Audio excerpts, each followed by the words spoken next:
আল্লাহ বিচার দিবসের শুরুর দিকের বর্ণনা করছেন এভাবে, ইয়াউমা তামুরুস সামাউ মাওরা ওয়া তাসিরুল জিবালু সাইরা।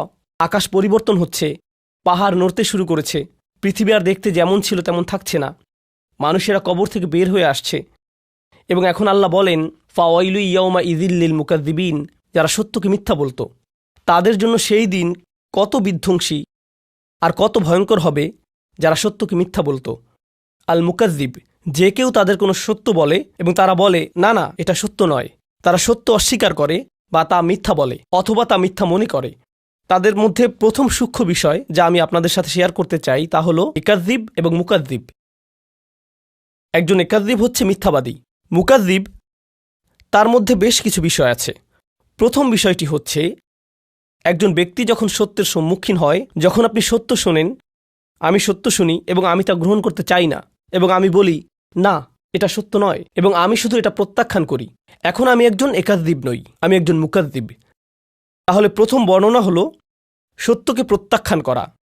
মুকাযযিব সম্পর্কে দ্বিতীয় জরুরি বিষয়টি হচ্ছে, আমি শুধু তা প্রত্যাখ্যানই করিনি, আমি আমার চারপাশের সবাইকে বলছি এটা মিথ্যা। এটা হতে পারে দাওয়া, যেখানে আপনি সবাইকে সত্যের পথে আমন্ত্রণ করছেন। মুকাযযিব হচ্ছে সে যে সত্য গ্রহণ করে না এবং সবাইকে সত্যকে মিথ্যা বলে গ্রহণ করতে নিষেধ করে। তারা একটা নেগেটিভ ক্যাম্পেইন করে এবং তারা একটা বাতিল ক্যাম্পেইন করে। মানে তারা শুধু নিজেরাই সত্যকে প্রত্যাখ্যান করে না, তারা অন্যদেরকেও সত্যকে মিথ্যা হিসেবে গ্রহণ করতে কনভিন্স করে, তারা মিথ্যাকে ছড়িয়ে দিতে চেষ্টা করে, তারাই মুকাযযিব। এটাই হচ্ছে প্রথম বর্ণনা।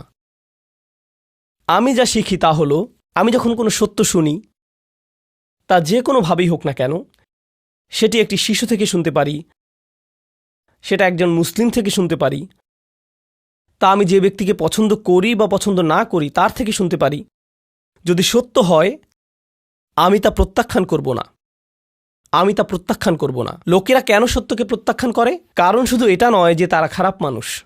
এর কারণ হলো, উদাহরণস্বরূপ মহানবী সাল্লাল্লাহু আলাইহি সাল্লামের চাচা আবু তালেব সত্যকে গ্রহণ করেননি, তিনি সত্য গ্রহণ করেননি।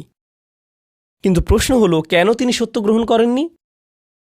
কারণ যদি তিনি তা গ্রহণ করেন, তার জীবনে অন্যান্য রাজনৈতিক সমস্যা ঘটতে পারে, তার মানুষের সাথে ব্যবসা আছে, তারা ব্যবসা প্রত্যাহার করতে পারে, তার অনেক সামাজিক সম্মান আছে, তার সামাজিক সম্মান ব্যাহত হতে পারে, তার পরিবারে অনেক সমস্যা হতে পারে। তিনি এই সব বিষয়গুলো দেখে বলেন, আমি জানি এটা সত্য, কিন্তু আমি তা গ্রহণ করতে পারি না, কারণ তার মূল্য অত্যন্ত বেশি, আমি এর জন্য এত মূল্য দিতে পারি না, আমি এটা করতে পারি না। এবং এটা শুধুমাত্র আবু জাহল, আবু তালেব এবং আরও অনেকের সাথে হয়নি, আমি এবং আপনি, যদিও আমরা মুসলিম, তবে মুসলিমদের মধ্যেও এমন হতে পারে।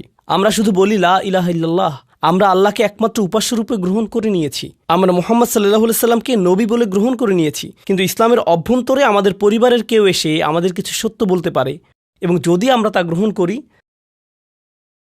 তাহলে আমাদের বাবা তা পছন্দ করবেন না, অথবা আমাদের ভাই তা পছন্দ করবে না, অথবা যদি আমরা তা গ্রহণ করি আমাদের ব্যবসা ছেড়ে দিতে হতে পারে, অথবা আমাদের কাউকে টাকা ফেরত দিতে হতে পারে, একটি মূল্য প্রদান করতে হবে। তাহলে আমরা সেই সত্যের সাথে কি করি? না, এটা সত্য নয়, না না সেটা ঘটেনি। তাকযীব হচ্ছে রিসালাত, ঈমান, আল্লাহ, এইগুলোই তাকযীব। আপনি প্রতিদিনই তাকযীব করতে পারেন।